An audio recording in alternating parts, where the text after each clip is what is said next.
Hey guys, सबसे पहले आप सभी को हैप्पी मदर्स डे। इस मदर्स डे को और भी स्पेशल बनाइए हेलो ऐप के साथ और पार्टिसिपेट कीजिए सुपर मॉम चैलेंज में। बस पोस्ट कीजिए आपकी सुपर मॉम का फोटो एमवी फीचर के जरिए और दिखाइए सारी दुनिया को कि आपकी माँ सुपर मॉम है। तो देर किस बात की है, जाइए डाउनलोड कीजिए हेलो ऐप और शेयर करो आपकी feelings for your super mom with friends and family.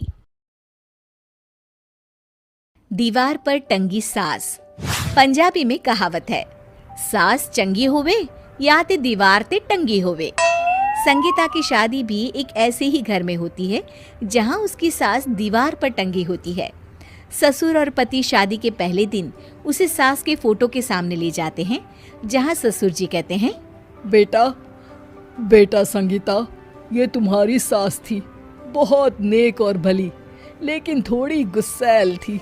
गुस्सा आने पर सब तहस नहस कर देती थी, पर अब ये इस दुनिया में नहीं है।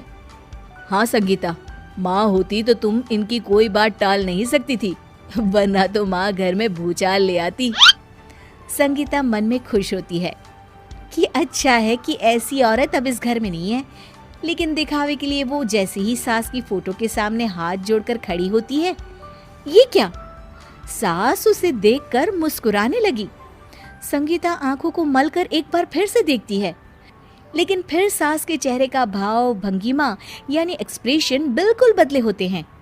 वो अपने पति और ससुर को कहती है, माँ की तस्वीर तो स्माइल कर रही है। ना बेटी, ये कैसे संभव है? जरूर तुम्हें कोई गलती हुई होगी, ऐसा कैसे हो सकता है? लगता है तुम शादी की सारी फॉर्मेलिटी करते करते थक गई हो, तुम्हें आराम की जरूरत है संगीता। खैर, सारे संगीता की बात को इग्नोर कर कमरे में चले जाते हैं।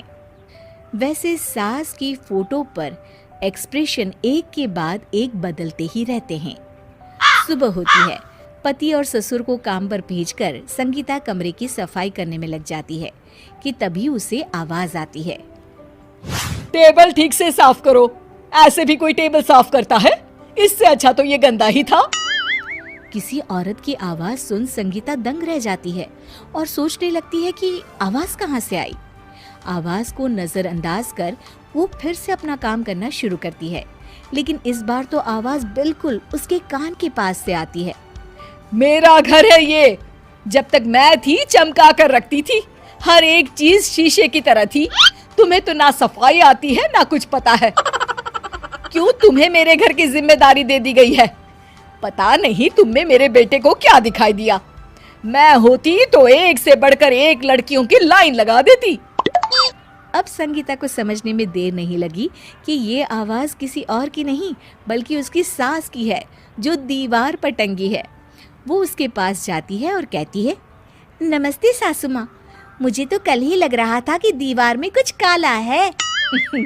वो दीवार नहीं, दाल होती है पगली। सही पकड़े हैं सासू माँ। तो क्या हो गया आपको जो आप यहाँ भी चैन से नहीं बैठी हैं?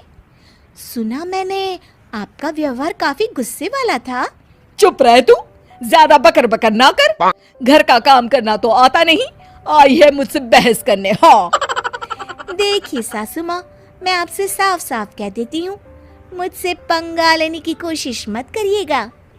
तभी पीछे से संगीता का पति आता है। अरे संगीता, किससे बात कर रही हो? कौन है वहाँ? संगीता की सास की फोटो फिर से पहले जैसी हो जाती है। आपकी माँ से कह रही थी कि मुझे काम करना आता। अरे संगीता, माना सास के ताने हर बहू को अच्छे लगते हैं, लेकिन यहाँ तो माँ है ही नहीं, तुम तो फोटो से ही। तुम भी लाजवाब हो संगीता।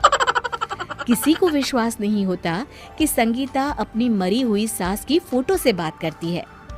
वहीं आए दिन संगीता की सास संगीता को किसी न किसी बात पर आते जाते ताने देती। संगीता को भी अब सास के तानों और उनसे बात करने की आदत हो गई। वो कभी खानदान की कहानी तो कभी तीज त्योहार कैसे मनाए या किसी व्यंजन की रेसिपी सास से ही पूछती। सारा दिन घर में अकेली संगीता की सास अब उसके लिए तानों के साथ पक्की साथी की तरह भी रहने लगी थी, जो किसी और को नहीं बल्कि संगीता को ही सुनाई देती। तो देखा आपने, सास बहू का रिश्ता हर रिश्ते से ऊपर होता है, फिर चाहे वो खट्टा हो या मीठा।